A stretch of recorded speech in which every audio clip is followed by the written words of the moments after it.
In this video, we're going to take a look at the configurable joint.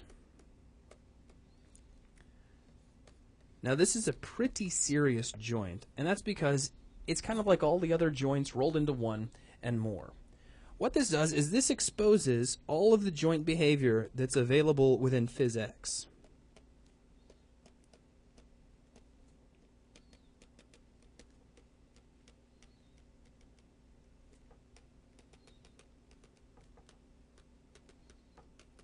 And there's a lot of things. There's things that none of the other joints even touch on. You can recreate your own custom hinge joint. You could recreate your own character joint. You can make all new joints that don't even really exist in any other form. And we could go on and on and on with all of the different ways you can apply it. Because really, you can use the configurable joint to constrain your objects in just about any way you can think of. Do you want to constrain their motion on one axis, only on two axes, so they're moving only along a plane? Do you want that plane to be limited within a certain area?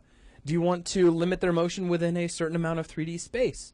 Do you want to limit their rotation? Do you want to apply acceleration to their linear motion or their rotation? It just goes on and on and on and on. But to keep things from getting too confusing, I'm going to start like so. The configurable joint, really, when you really boil it down, is responsible for two things. Either restriction or acceleration of either motion,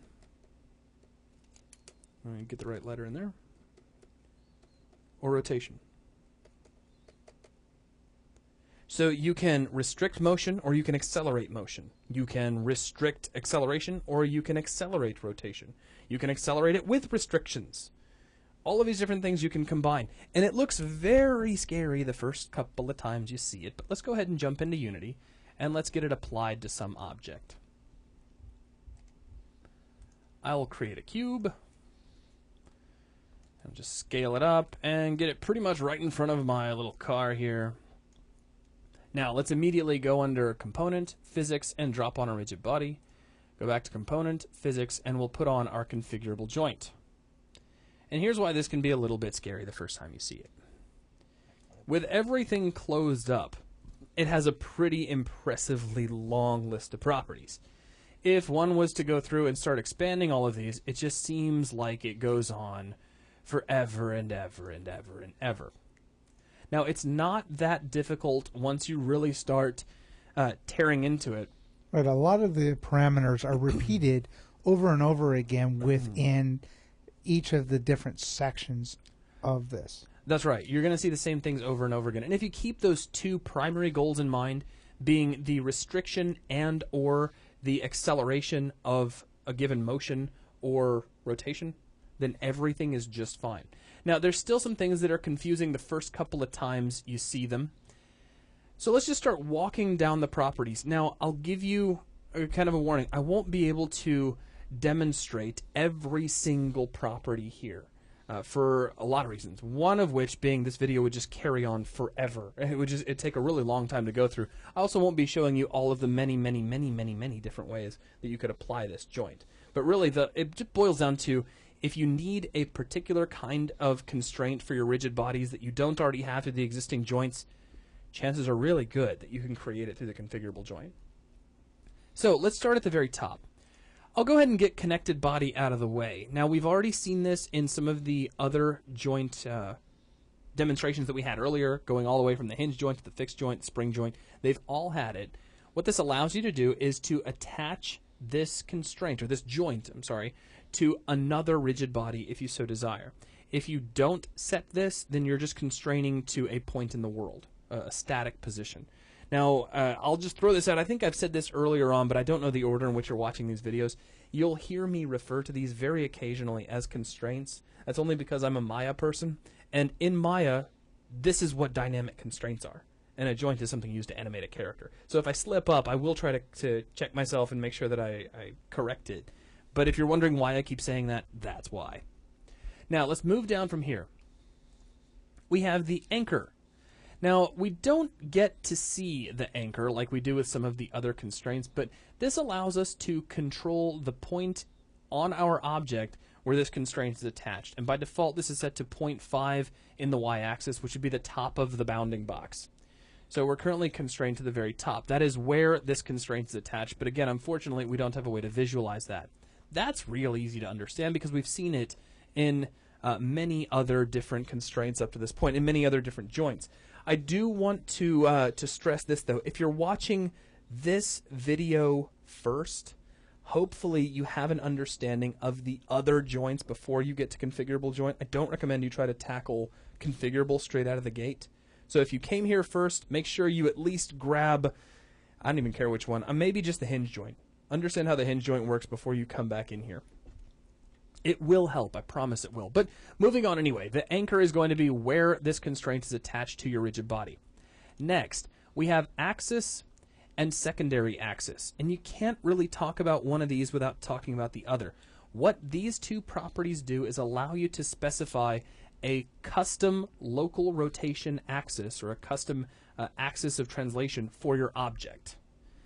And it sounds a lot more technical than it really is. You'll notice by default that axis is set to the x-axis. You notice that x is 1, y is 0, and z is 0. And secondary axis is set to y, your second axis. This means that by default, the local rotation of this constraint matches the local rotation of your rigid body.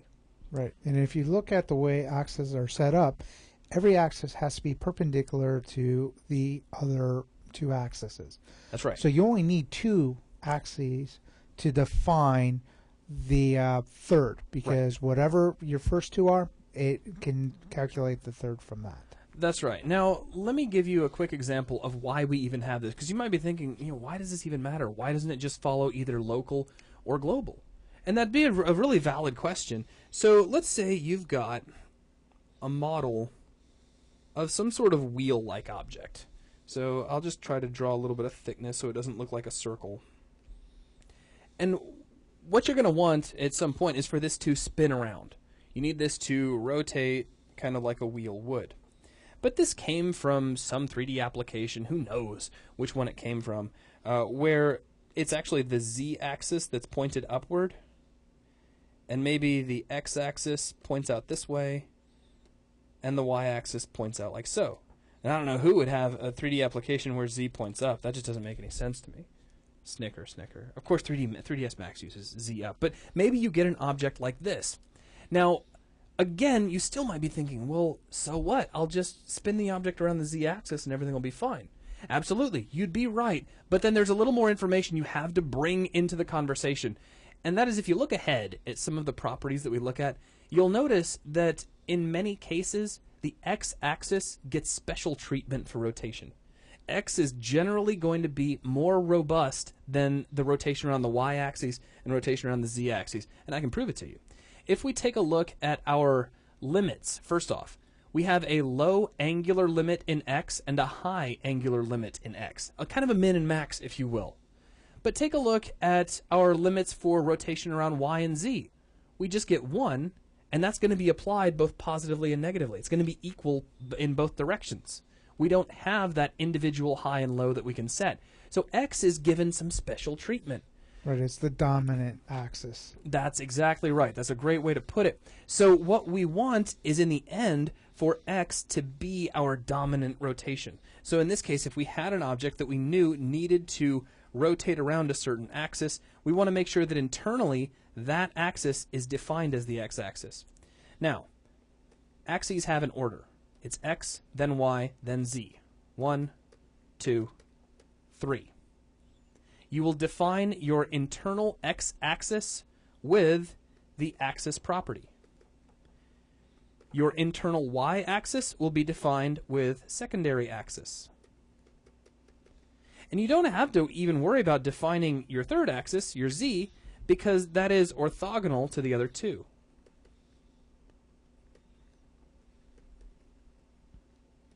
So once you get the first two, you've technically defined all three. So let's jump back over into Unity and let's set something up just theoretically if we had a situation like this.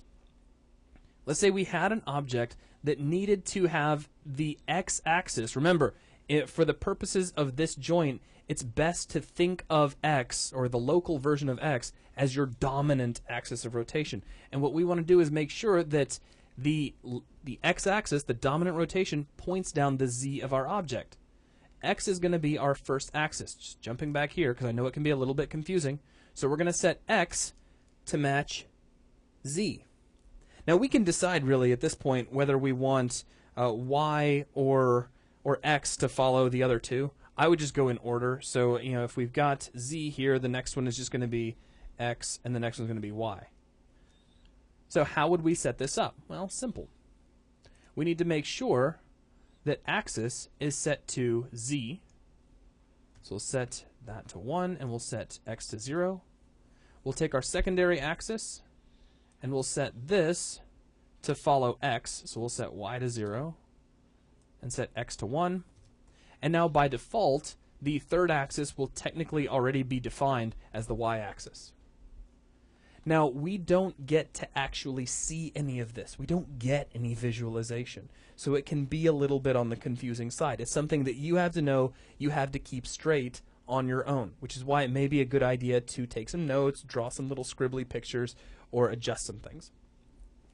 But in this case now, we would have taken something that came to us from a z-up world that was oriented like you see here inside the picture, and now, locally, in terms of just this joint, it is the x-axis that runs down its central length for rotation,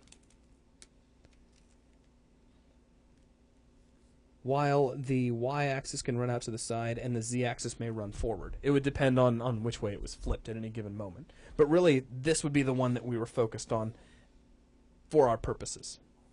Now, because it's just going to... Did that make sense, Lee? Yes. Because you're all I have to talk to right now.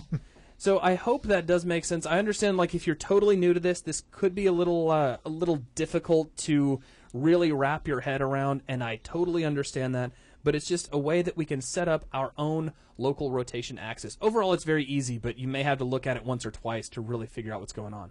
Now, for sake of ease in my demonstration, I'm going to set these back to their defaults so that the axis value is set to 1 for x, and secondary axis is 1 for y. Need to get z in axis to 0. So really, that default setting just matches the existing local rotation axes of your object, whatever that may be. So we can close those up, and now we start getting into some of our... Well, basically, this is how we can control the behavior of motion and rotation. How do we want to handle that for this particular object? So we have XYZ motion. We have XYZ rotation, or angular motion. It's all in how you want to define it. In my head, as soon as I see angular, I just think rotation, and I almost quit reading the rest. So we have rotation X, rotation Y, and rotation Z. Now, these are properties where you can choose a value. We have locked, limited, and free. Locked means it doesn't respond at all. If you don't want this object to move, say, in the X-axis, then set its X motion to locked. If you'd like it to be able to move in X, but you want to control the range at which it can move, set it to limited. And if you just don't care and the thing is allowed to move wherever it wants to in 3D space, leave it set to free. The same is true of your rotation. This can be locked, meaning that in this case, we can no longer rotate around the X-axis. It could be limited, meaning that we can listen to this low limit and this angular high limit as well. Or it can be free, meaning it can just freely spin around that axis. Now, it's different for Y and Z, as I mentioned earlier. If you were to set Y or Z to limited, they're going to pay attention just to angular Y limit. There is no high, there is no low. Y and Z are going to be equal positively and negatively. It's just something you got to keep in mind. It's kind of a restriction of the system. And of course, those can be locked as well. So really, it's just a matter of controlling the kind of behavior you want to have. And then all of these work in tandem with what you just saw above. So we have our linear limit. How do we want to handle our linear limit? What happens when we hit it? First off, we have the limit number. This is how far we can move positively or negatively from our initial position. So we could set this, let me keep that expanded. So if I set this to 5 units, let's say, for example, we set our X motion to limited. X is now listening to this limit value. It can move 5 units positively and 5 units negatively, and that's it. Next, it has a bounciness. This is how much force will be imparted back into the object when it hits that limit. So if you set this to a value of 1 and it hits that back limit, it's going to bounce back off with 100% of the force with which it struck immediately. I'll go ahead and set that back to 0. And then you have a spring if you want to kind of soften it up a little bit, where you can exceed the value, but there is a spring whose strength you can control to push it back in, and this spring property controls the strength of that spring. If it's a really soft spring, you're going to feel a softness in the limit. If it's a really hard spring, it's going to feel a lot harder, but it's what you're going for. If you want that softness, you just leave that at a fairly low value. And if it's springing back too hard and you need some control over kind of bleeding back that excess motion, you can apply some damping to it. Now, any of the axes that you set to listen to limited will pay attention to this information. You'll notice that you don't have a limit in a specific limit for X and a specific limit for Y. It's just how it works. Now let's go ahead and set these back over to free, at least for the time being, and we'll just continue to move down. Now, I talked about these a little bit earlier. We have low angular low angular X limit and high angular X limit. And that's because X is treated as a special case. X is going to be your dominant rotation. And of course, what this translates to is if this is the X-axis and we're rotating around it, we can set a high value of rotation and we can set a low value of rotation, and we're only allowed to rotate within these two limits. Now, the cool thing about that is that it does offer a lot of power. You just have to remember that Y and Z will instead follow a system where their axes will instead just listen to a single number. So if you set this to, say, 45, you'll get positive 45 and negative 45. You only get one number, and you'll rotate in between those.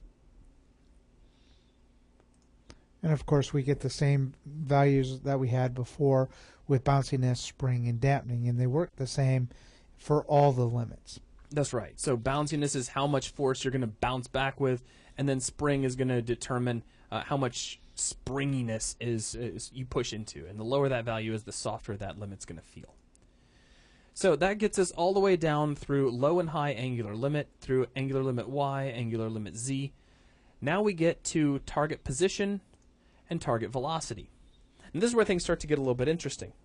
If we would like, we can say to this constrained object, this joint object, that we want it to stay in a particular position.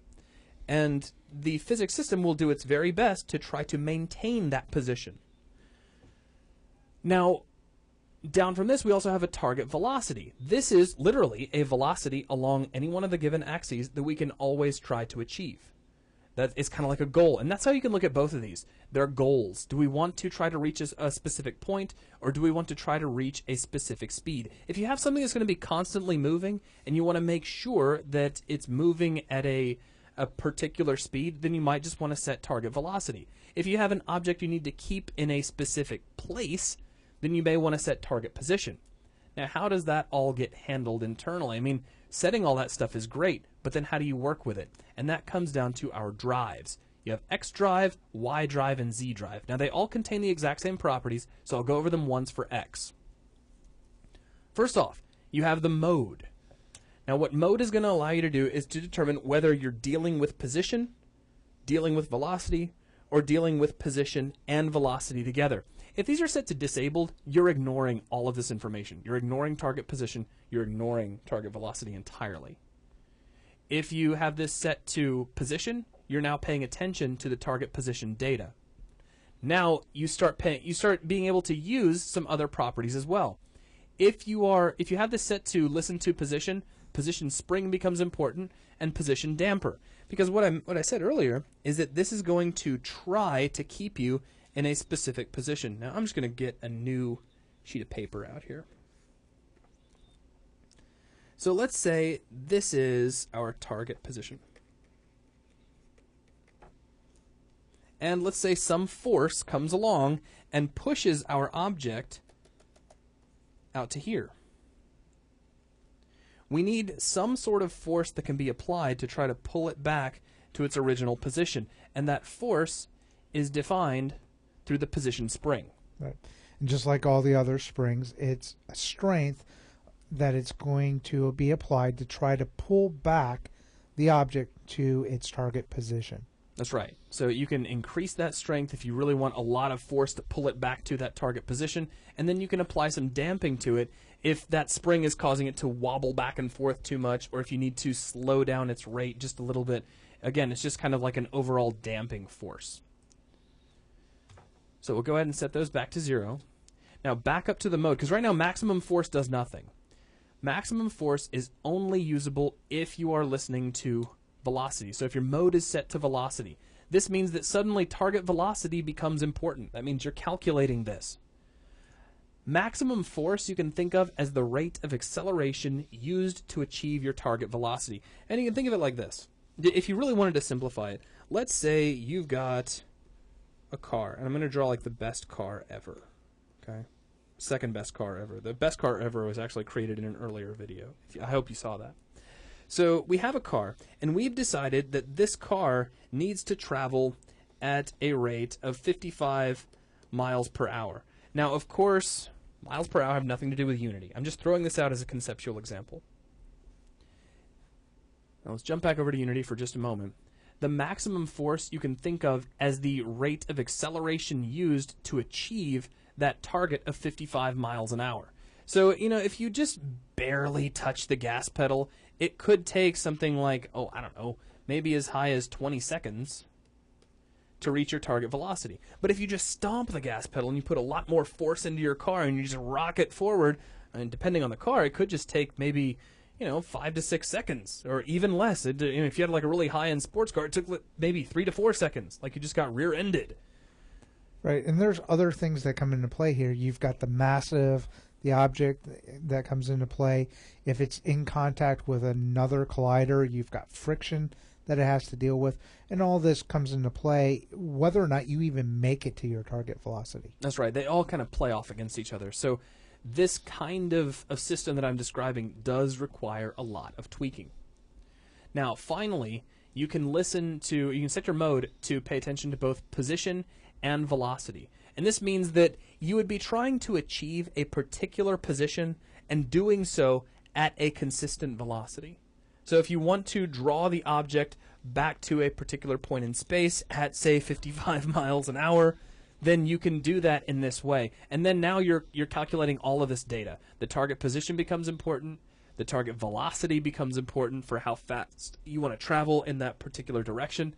And then your mode, your mode's already set to position and velocity, but your position spring controls that springiness that will be applied. The damping will try to fight that, and then you have the maximum amount of force that will be applied to achieve that velocity while you're traveling there. It's a lot to calculate, and it's a lot to take in. So if it feels overwhelming, I totally understand. All right. Now moving down from here, that's taking a look at setting target position and velocity and your drives in terms of linear motion. But what about rotation? Well, rotation is almost the exact same thing, but just a little bit different. First off, you can establish a target rotation for your object, and this allows you to specify, it's like a quaternion, where you can specify an exact rotation that you would like to achieve. You have a target angular velocity you can use to achieve that, if you're listening to both. So you can either choose to rotate your object or have it rotate to a particular target, a particular rotation, or you can tell it to achieve a velocity, just like we did with linear motion earlier. Then we come down to our rotation drive mode, and this is different from linear motion, because linear motion, we had explicit control over X, over Y, and over Z. You can see we have X drive, Y drive, and Z drive. But way early on in this video, I mentioned that rotation's a little interesting because generally X is given precedence. The X-axis is special and will tend to get more control than the Y-axis or the Z-axis. And the same continues to be true here. Your rotation drive mode can be set to one of two values, X as an alternate, Y and Z, so it's called X and YZ, or to slurp mode, which is just a great word. I could say slurp all day. It's just fantastic. Now, the difference between these is kind of interesting. If we have this set to X, Y, and Z, then we are paying attention to these two properties, angular X drive and angular YZ drive. Angular X drive looks exactly like this X drive we had for linear a moment ago. We can set this to pay attention to position, if we want to rotate to a very particular rotation, to velocity, if we want to achieve a particular rotational velocity, or to both, where we can rotate to a given position at a given velocity. Now, once we have that set, if we have this set to position, then we have our position spring and damper. This is how much spring will be applied to push us into that rotational position. So I realize I'm probably gesturing with my hands a little more than I should. So consider our object with a rotation, and we say that its target rotation is 45 degrees. So it's supposed to be out here. And actually, let me do that in a slightly different way. Let's say its target is a dashed line. So now we have spring and damping. If the object is actually here, we can have a spring which is applied to pull it to this rotation. And if it goes too far beyond, it'll pull it back to that. It's a springiness. We've already seen this with the hinge joint. Right. It will oscillate back and forth past the target until it slows down and settles into that target rotation. Which is where damping comes in. Right. The dampening will control how quickly it settles down to that target rotation. That's right. And we saw this exact same behavior in the hinge constraint. And just remember that the configurable joint, and I keep saying constraint, smack me when I say that. Remind me to say joint. We saw this exact same behavior in the hinge joint. And what you're seeing here, just remember that the configurable joint is all of the behavior of all of the joints plus more. It's all of the various joint behavior that's available in PhysX at all. Right. All Unity did was take some of the most common types of joints that you will need and kind of simplify and dumb down those settings and make it easily available so you didn't have to go through all the possible options in the configurable joint guessing at what you needed to set to get that behavior. As a matter of fact, you could look at your hinge, fixed, spring, and character joints as templates of the configurable joint. You just don't have access to most of this other stuff anymore. It's all been taken out. If you don't need it, it's been removed, which makes all of these a lot simpler than and easier to use than the configurable joint. All right, so that's a quick look at calculating your position. Now you can also switch over to velocity, and now you are listening to, excuse me, I'm going to make sure I set that to velocity. Now you'd be paying attention to your target angular velocity setting, and you have a maximum force allowing you to control how much acceleration will be used to reach that angular velocity, which remember, that's just how fast you want to spin. Let's say I want to spin at 5,000 rotations per minute. This maximum force allows me to control the rate of acceleration we work our way up to 5,000 RPMs. Whew. A lot to cover. And all we did right there was just talk about the angular X drive. And we also have angular YZ drive, and this is interesting because note it's Y and Z together. Whatever you set for the mode for one is automatically going to be set for the other as well. Y and Z are always handled identically in this particular case. Now, your option here, if we jump back up to the rotation drive mode, is slurp mode. And what slurp is going to do is treat all three of the axes identically. So really, if you switch this over to slurp, you're not paying attention to angular X drive, you're not paying attention to angular YZ drive, you're just paying attention to slurp drive, which is the exact same settings, but instead of applying these in one version to X and in another version to Y and Z, you're treating all three axes identically. So if you know that you want the exact same behavior around all three axes, just switch it to slurp and go from there. Now, that's not to say that if you set one mode or the other that the velocity is going to be applied to all three axes. That's controlled up here in your target angular velocity. Right. You can set one and not two, set the others. Or all three. Yeah. So it does. You will only affect the axes that you want to affect. Right. You can think of it like this. If you want to set your target rotation or target angular velocity, you would do that up here. How you deal with that information is controlled through your drive. So, do you want to just calculate position and deal with some springiness values? Do you just want to calculate the velocity and deal with an acceleration value? Or would you like to work with both of them? So you set those velocities here. You control how those, or the velocity or target, and you control how they're handled using the drive. It's a lot to take in. I know it is. Now, down from here, we have projection mode. This is simply we have projection mode, distance, and angle. These are fix-it forces. If something should break, projection allows you to fix it. Now, what do I mean when I say that?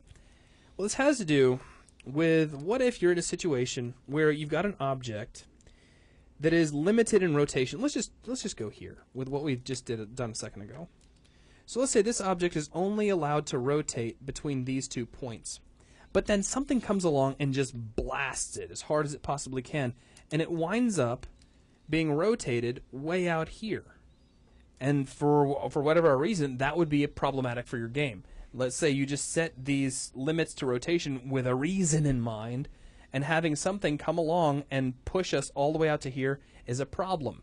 Well, that is where projection mode comes into play. First off, you got to ask yourself, do I want to look for this correction, this fix-it force, if you will, in position and rotation, or in position only? Well, in my example, I'm talking about rotation, so we'd have to choose position and rotation. Then we have 2 different properties. We have projection distance and projection angle.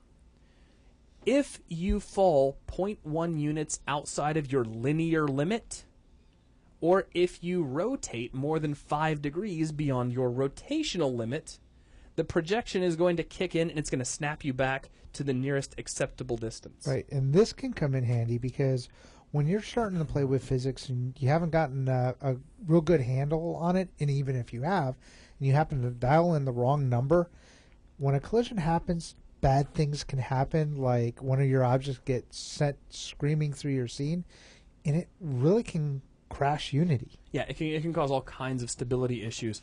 So to keep that sort of thing from happening, as soon as something falls within they're kind of like secondary limits.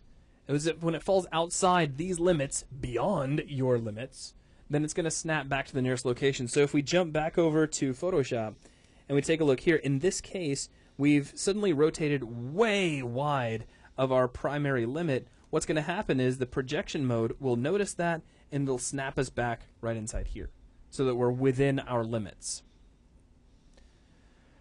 Whew.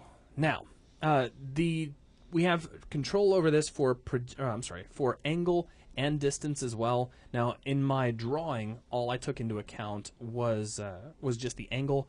But here in just a moment, when I actually make a usable joint out of this, I'll give you a demonstration of how you can use this for distance. So you'll get to see that. Now, moving down toward the bottom, we have configured in world space. If you check this, then all of the stuff you set up here with your axis and your secondary axis is ignored, and all of your calculations take place along the world axes. That's all there is to it. It's kind of like saying, do you want to go with local or world? If this is checked, you're going with world. Finally, you have brake force and brake torque. These allow you to brake this joint. So if you hit it with too much linear force, any number between 0 to infinity, it will break off, or if there's too much angular force or torque applied, it'll also break off. The object will cease to be rooted into place and it'll just fall or whatever it's set to do by the other laws of physics established in your game. Now, I've now carried on for over a half an hour just discussing the properties of this joint. So what I'm going to do is take just a moment and create a very simple example. But first, let's just do a quick review, okay? Just so that we know everybody's on the level, because I know that this is a lot to take in. You may have to find yourself watching this video more than once if you really want to understand all of this. So we have, excuse me, we have our anchor, which is the point of attachment for our joint. We have our axis and our secondary axis. These are used in conjunction to define the local rotation axes of your object. And we talked extensively about that using a drawing of a wheel, for example. We have the ability to control the behavior of our X motion, Y motion, and Z motion, as well as our angular rotation in X, Y, and Z. Would we like those to be free? Would we like them to be limited within a min and max range? Or do we want them to be locked, meaning they just are not calculated at all? Once we've decided on that, we have several other properties we can use to control. We have linear limits, so how far do we want to move in any given axis? For X rotation, we have the ability to set a low and a high boundary. For the other axes, we don't have that. We only set one, and that's applied both positively and negatively for both Y and Z. So remember, X is special and gets special treatment, which comes back to why you might want to update the local rotation axis of your object. We have the ability to set a target position in 3D space that we'd like to try to achieve, or a target velocity we'd like to try to achieve, or we can use them both. We can travel toward a position at a given velocity. We can control a linear drive, meaning how do we want to handle dealing with a target position and or a target velocity. We can set a spring for that position to pull us back to it as a point. We can set a maximum force of acceleration to help us achieve that target velocity. It's that simple. And we can do that in the X, Y, and Z axes. We can set up a target rotation or a target velocity for rotation. So we can rotate to a given direction, or we can have a given amount of rotational velocity. Consider a fan blade spinning that you'd like to spin at a given rate. Next, we can control how we want to deal with that information. Do we want to handle it in such a way that X is separate from Y and Z? Or do we want to handle all three axes individually, meaning that we'd switch over to slurp mode? If we're in X and YZ, then we have drive modes we can specify for X, and a separate drive mode that is applied to both Y and Z together. If we switch over to slurp mode, we have a drive that can be applied to all three axes together. And just as before, we have a position spring and damper used to pull the object back to its target rotation, or we have a maximum force which can be thought of like our rate of acceleration to achieve our target velocity. Now, down from here, we're almost finished. We have our projection mode. This is our correctional force should we go outside of our limits. If, in this case, if an object moves 0.1 units beyond its linear limit, then it's going to snap back to its original position, or to a position within its bounds, some acceptable position within its min and max value. If it rotates more than 5 degrees beyond its rotational limit, same thing. It'll snap rotate back to some acceptable position within its limits. We can decide whether or not this joint is configured in world space or local space. If this is unchecked, this is local space. If we check this, we're working with the world axes. And then finally, we have brake force and brake torque, which allow us to cause this joint to no longer move based if we hit it with a linear force or if we apply too much torque to it. So now that you've seen all of that, let's do a quick example. Now, again, this video is carried on for quite a while, so this is going to be a very simple example, but I'll use it as a way to create a joint that doesn't already exist inside of Unity. And that is a prismatic joint, or a prismatic constraint if you're a 3D person, which I am. Now, what is a prismatic joint? Well, it's a joint that would allow you to only move along one axis and one axis only. A really good example would be, I don't know, like an object that's sliding along a rail, a perfectly straight rail, or a forklift, or a drawer. Oh, a drawer is a perfect one. If you have a chest of drawers and you slide a drawer out, generally there's a catch which keeps that drawer from just coming out on your head. Now, some of them do fall out, and that always sucks. But if you had a limit so that that drawer would only come out so far and then stop, but it only slides in, it moves only on one axis. You know, a drawer doesn't move side to side. It doesn't move up and down. It only slides forward and back. So that's what we're going to create. Now, how do we do this? Well, first off, we need to decide on the axis that we want to have the motion take place on. And in this case, Z is going to work out the best for us because we're going to have our car hit this. We want to see it slide in the direction the car was already moving. So I'll take Z motion and set this to limited. We don't have to. We could allow it to just slide on forever if we felt like it, but limited allows us to show off another feature of the configurable joint. Now we're going to take Y motion and lock it. We're going to take X motion and we'll lock that as well. I don't really want any angular motion at all. We're not even going to deal with that. And so we can set these all to locked. And then if we just really want to make sure that there's not going to be any rotation, we could even leave these to free if we want, and just simply come all the way up to our rigid body and choose freeze rotation. Now, I'm just going to cover both ends of the spectrum. We'll lock everything, which at this point is kind of nullified because we're not even dealing with rotation. It's all frozen. This object is just going to slide back and forth in Z. Now, we need to set our angular limit. So this is currently set to 5. 5 will do, at least for a quick demonstration. So even with just that, let's make sure this is positioned in such a way that the car's definitely going to hit it. Actually, as a matter of fact, let me shrink it down. We'll make it kind of wide and door-like. And then I'll slide it up so it's just off the ground. And now let's hit play and watch what happens. And it slides and boom. Pops right in. Now it seems to also be kind of sliding a little bit back and forth as well. Or at least it looked like it was. Let me go ahead and hit play on that one more time. And I think the reason for that is that it's getting just a... Let's see. I don't see any penetration going on there. Let me hit play and kind of jump off to the side. I think it's hitting the ground and sliding down the hill. That's what I'm seeing as well. That's what I was a little bit worried about. So just to be on the safe side, I'm going to drag this up into the air and give it plenty of room to come up off the ground. And it's falling a little bit right there. So let's make sure that we take our Y motion. Y motion is locked. All of that is looking really good. What are our axes set to? Well, our axes are currently set to... Our axes, secondary axes? Well, let's see. X is currently set. It all should be matching the local rotation of the object, so Z is pointing forward, and it is sliding along that Z. It's just that little bit of fall right there at the beginning, which kind of has me a tiny little bit concerned. So let me see. If we jump down here, our target position is not even being calculated. Let's make sure we're not doing anything with our X drive and Y drives. I'm going to make sure these are all disabled. And let's just try that. And still it slides a little bit. Interesting. I'm wondering if this error that I'm seeing down here in the lower left-hand corner is playing into this. So now that I've shown you all the properties, just to be on the safe side, I'm going to remove the component out altogether. Let's go ahead and clear out my console. Now let's just apply this completely from scratch and just change the values that we need specifically. So let's go under Component, Physics, and we'll drop on a configurable joint. Now, I'm going to immediately make sure freeze rotation's on, so we're not even going to worry about our angular X, Y, and Z motion. We'll just assume that those are going to stay locked, and they should because that's being handled first. Now, we'll take our X motion, and we're going to make sure that is set to locked.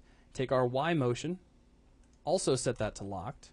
And we'll take our Z motion, and we're going to set that to limited. We'll take our linear limit, and we'll set that to 5 units.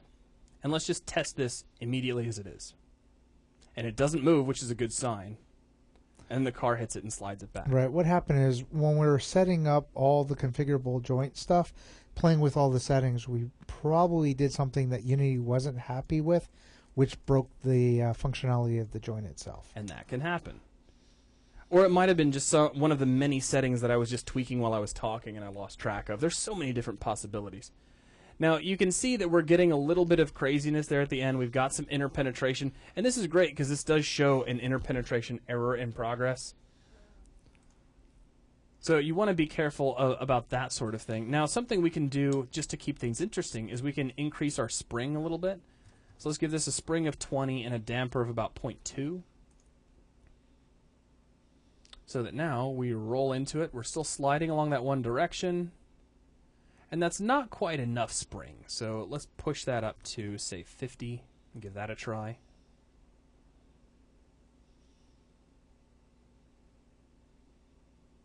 And it's still fighting it. All right. I like going with crazy numbers and just dialing them back down until I get something I like.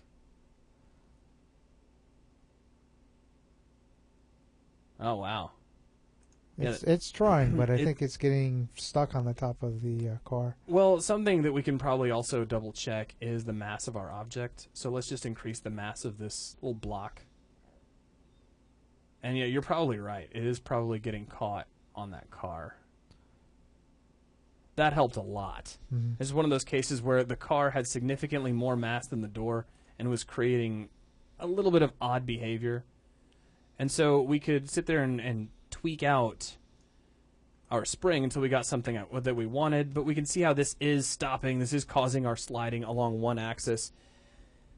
And yeah, there's a lot of different things that you can do here with a configurable joint. It's one of those aspects of physics that is a little daunting the first couple of times you use it, but if you take a look at the joint behavior that's available with hinges and springs and character joints, and you don't find what you need, then this is your fallback. This is what you can come in and create, and this allows you to create just about any kind of joint you can think of. But that is going to bring this video to a close, and thank you very much for watching.